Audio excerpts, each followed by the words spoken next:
Well, I've just parked at the Mine Room, which is a place in Collingwood here in Melbourne, and it feels pretty strange, to be honest with you. It's where my old place of habitat was when I was going to see my psychologist, who we're going to interview today, the great Michael Inglis. It's a little bit nostalgic, but it's just kind of weird because this was sort of 3 years ago now, and every time I'd step out of the car to walk in there, I was just panicking the whole time. It was just complete anxiety, and it just feels very strange to be walking there now, feeling great, feeling absolutely, fear-free and on top of the world. And I guess this is my goal with everyone out there suffering from anxiety, is that we can all sort of reach this place now, which I'm sort of fortunate enough to find myself in. It's a really weird one here, but yeah, we'll see how we go. So here we go. We're crossing the main road here, and we're just about to step onto the cobblestones, the very personally famous cobblestones here, of which, and I'll see if we can get there it is. Look at that, beautiful. Oh yeah. So a lot of painful memories here for me, but they're it's all past experience, and it's all, adversity faced and pushed through now, and it feels great to be walking here on the other side, like I said before. So hopefully today, guys, you'll get a little bit more knowledge about the psychologist perspective of anxiety, what it is, how it's treated, professionally, and then how that sort of intertwines with myself and what I tend to do. So we'll see how we go. I guess we can introduce it now, just by going. Welcome to your own place. Thank you, Tom. Yeah, it feels pretty weird being back in the very same road we always spoke about. I just did a little shot of walking down the cobblestones with like a bit of a sense of nostalgia and all that sort of stuff, but it was good. Did enjoy it. So did you want to just introduce yourself really quickly, Mike? Okay, so I'm Michael Inglis. I'm the director and owner of the Mine Room here. I originally was a more general psychologist and worked in different fields, particularly around drug and alcohol, mental health, and so on and so forth, dual diagnosis. And then we did my retraining and did my Masters of Sports Psychology. So now it's my specialisation. I spend more time in sport and performance, but I still do some of my general and clinical clients whilst I'm working here at the Mine Room. And do you find that a lot of the stuff in sports psychology, this is a bit of a tangent, but do you find a lot of the stuff in sports psychology comes back to general anxiety issues and general sort of mental health stuff, or is it a bit different? It can too. I generally split it up into two. Yep. So if you put one half, that they're going through the same things that other community members are going through around mental health and wellbeing. I don't think there's difference. There's different issues they have to deal with in terms of what are presented to them, being maybe known and professional athletes. Yep. But typically the percentage of people going through mental health symptomology in sport is the same as any other community. So I don't really separate that so much. Yes. But in terms of my work though, the other half is clearly different, meaning that they're wanting to work on the mental side of their performance. Yeah. So for example, some people can have no anxiety in their general day-to-day life, but be quite highly anxious around their performance. That makes sense, definitely. Yeah. However, what I would say is there is a relationship that if they do have more clinical or generalised anxiety, they're more likely to have performance anxiety. Yeah, it carries over. But it's not always the case. Yes, for sure. I mean, that definitely happened with me, for sure. Like, I started to notice it on field, playing footy, and then I was like, oh, fuck, there's actually a bigger issue at hand here. Yeah. But, just to sort of bring it back, I'm not sure if you remember, but just to give all the watchers at home a bit of an idea of where I was when I first came to you. Is that something you can shed some light on, or this is not confidential now because it's all public? Yeah, sure. Look, I think my recollection of you when you first came in was that you were a bit confused and unsure what was happening with you. You knew something was occurring, and I think your symptoms, and this happens with anxiety, were very physical. So you could feel it in your body but not really understand what was going on cognitively. And anxiety does work that way. And so I think it took a bit of what I call psychoeducation around what the anxiety presentation was, whether it's about perfectionism, whether it's about control, whether it's about social approval, etc., etc. Yes.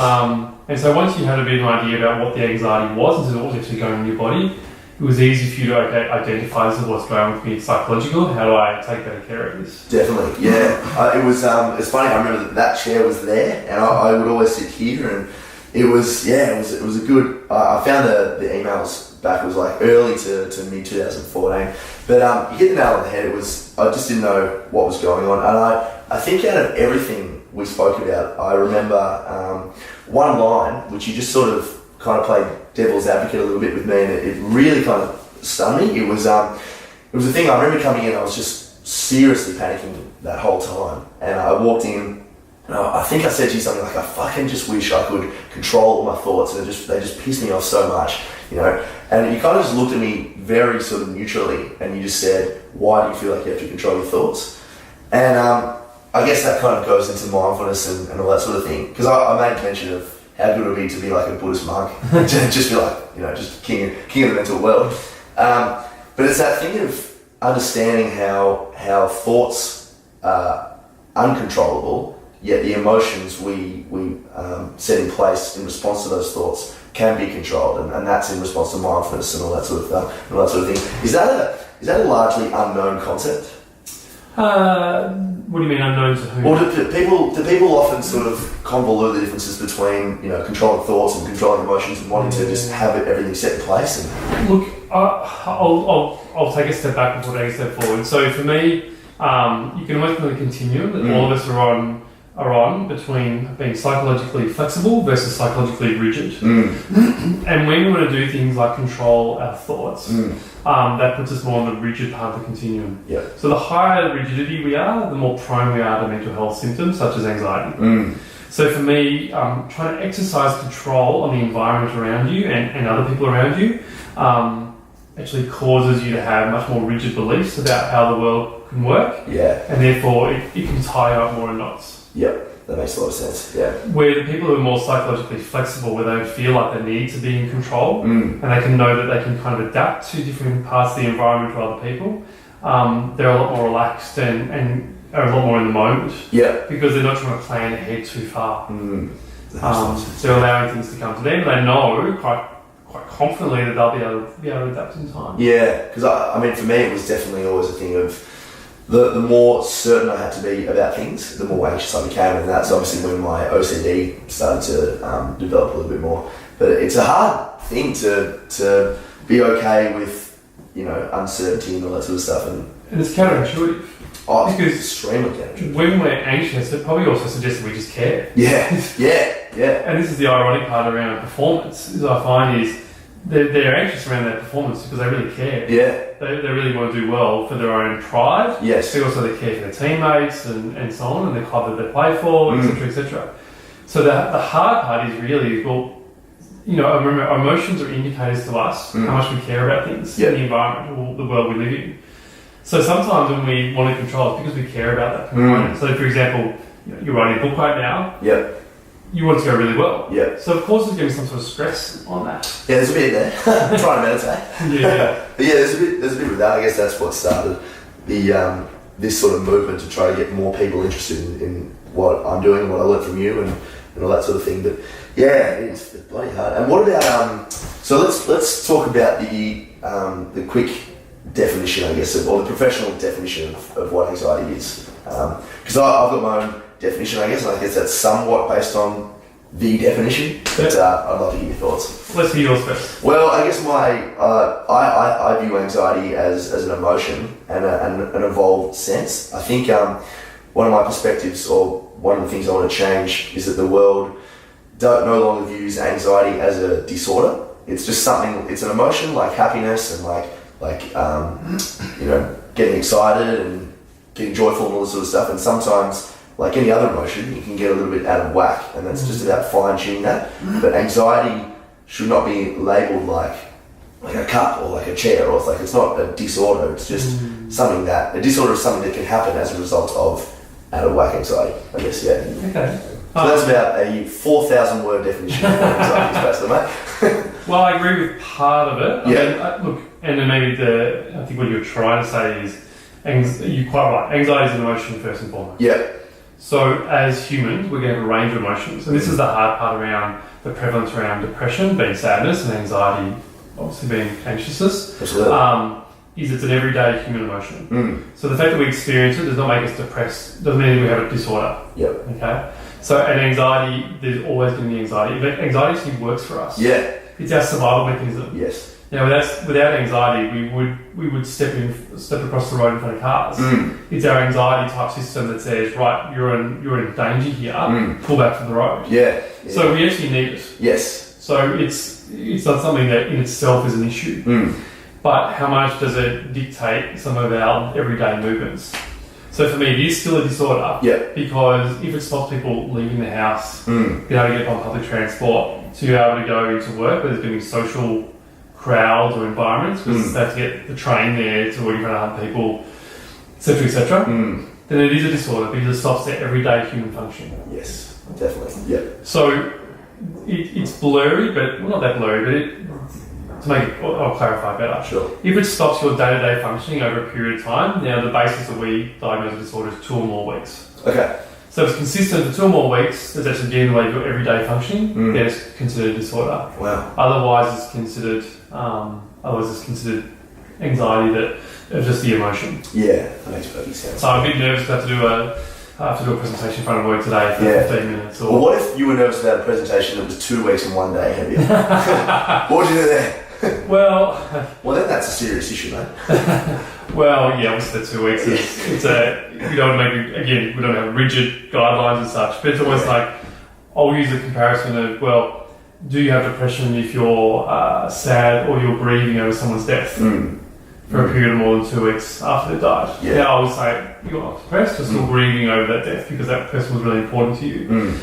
It can be the same in such a big event that you're coming up. Yeah. And again, I work with performers, so recently I had comedians for the comedy festival, that was a really big event that created a lot of stress and anxiety for them. But I wouldn't diagnose them disorder unless they could get on stage. Yes, exactly. Unless it stopped them doing from what they were sought out to do, I guess, yeah. And what about some of the high levels of anxiety disorders? What do you typically see with people and just to give people a better perspective and maybe a clearer indication of what they may have or may not have? Yeah. I guess if we can go from like the moderate sort of anxiety to the more severe, what are the typical indicators? So you can start looking at different types of anxiety disorders. I definitely want to go into that, yeah. We'll see how my 7 minute worth of battery finishes up here, but maybe the types of indicators first and then the types of disorders. Yeah. Something like that. Okay, so in terms of severity, Yeah. I guess the stages that go through nil, mild, moderate, severe, extremely severe. And what are the different indicators? Look, I mean, again, it's the amount of disturbance is created for that person. I know that's a bit of a blurry term. Sure. It's almost as much as prevalence and intensity of what they're going through in terms of their symptoms. So it's very subjective in nature. A little bit. Yeah. I mean, if someone, I'm just trying to think, if someone came into the room now and described what they were going through, it would be quite easy for me to say whereabouts they would be. Yes. So I'll go to the extreme end for start with, so panic attacks. Yep. So panic attacks takes us to the severe end. Straight away. Yeah, Yep. absolutely. Yep. But they're very acute as well. Yeah. But then obviously the tricky part around panic attacks are they're so disturbing, and you can vouch for this, Shocking. that people get scared of having the panic attacks. Well, I became fearful of the fear. That's Always. Right. Yeah. In fact, sorry to cut you off, but I just made a video before about fear I had of public speaking when I still had all that habitual anxiety, and because the panic attack occurred 30 seconds into when I was making a speech, every time after that, around the 30-second mark, it would start to happen again. Yep. And I just, looking back on it now, I said, how amazing is it of how well your anxiety takes on those habits to keep you away from what it thinks is a danger. Yep. When all in fact it was just a habitual thing, Yep. Anyway. No, look, I've had a client before, and this is really sad to talk about, but he had a panic attack at a horse racing track. Right. And he and I saw him 25 years later. 25 years. Wow. And he could never go back to, well, worse than not being able to go to the horse track, because that wouldn't have been a huge issue if he couldn't. Yeah. Unless that was his profession. Yeah, exactly. But he was agoraphobic, which means he couldn't leave the house.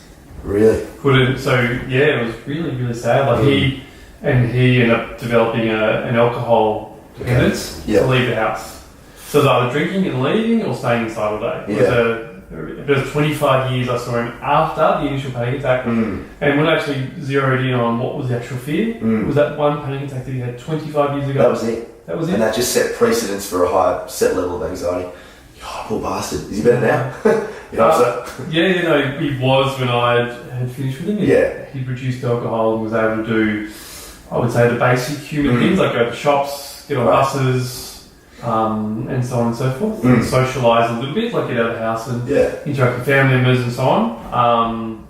But I don't know anything past that. I think that was quite some time ago. Sure. And what about just quickly? We'll definitely do this again, but just while my battery's sort of running on low here, the types of anxiety disorders, because I may mention a few, but I'm sure you have a better understanding of it. So the most common one is generalised anxiety disorder. So I guess the best way to narrow it down, the general worry is there's a lot of anxiety in different types of things and different types of environments. As we just touched on then, there's panic disorder. So panic disorder is purely simply anxious about having another panic attack. Sure. Now that might sound a little bit odd when you think about it, as you said. You didn't want to go back to that environment, public speaking, because of that one panic attack. So it could potentially interrupt your day-to-day functioning. Definitely. And you're still fearful of actual fear. Yeah. So panic disorder is actually quite common amongst us, where the panic attack is so disturbing that we won't put ourselves in a situation we might have another one. So as you can imagine, as I said about my client before, can develop into agoraphobia. Because they're so scared of that happening again, they'll just stay inside the house because it's safe. Yes, it's certain. It's non-volatile. Yeah. So there's three there. I think the other really, really common one we have is social anxiety. Sure. So fear of approval from other people. Yeah. In social situations. Now that can be even close family and friends. It can be colleagues at work. It can be people down the street. In everyday life, but social is huge. Yeah. We are a hugely social conscientious society right now. When I believe it kind of comes from, this whole thing of evolution, and if you're not with the group, you're away from the group, and back in the early stages or the primal stages, that kind of meant isolation and a greater chance for you to find yourself in danger, because without a pack or a herd, you're by yourself. Do you have something to do with that? Or? Absolutely. And if you think of the evolution side of things, it's quite interesting because as a society, we could be more connected than ever in terms of being able to contact each other. But how many of them are real, genuine contacts and connections and engagements versus superficial ones? Definitely. And that's the ongoing, question we're going through, but the next generation coming up in the world they live in. Yeah. And have we seen like a linear rise in sort of mental health issues with that social media increase? Yeah. I believe so. Wow. Yeah. I think it's in the generation coming through, like young teenagers up to the age of 25, I think it's prevalent. It's definitely a factor. Yeah. So this sort of stuff is becoming, more and more important, I guess. Yeah. Well, I really fucking don't want to finish this right now, but I think we're going to have to because my camera's going to die. Surely we can book in another session. We can. All right. Until next time, mate. No, Tom. Beautiful. Thank you. So that is part one of my interview with the great man, Michael Inglis. Purely because my camera is literally about to fucking die here. Stay tuned for next week where I'll be bringing you part two, and we'll go into the more nitty-gritty stuff of anxiety and what he does with mindfulness and all that sort of thing. Bye-bye.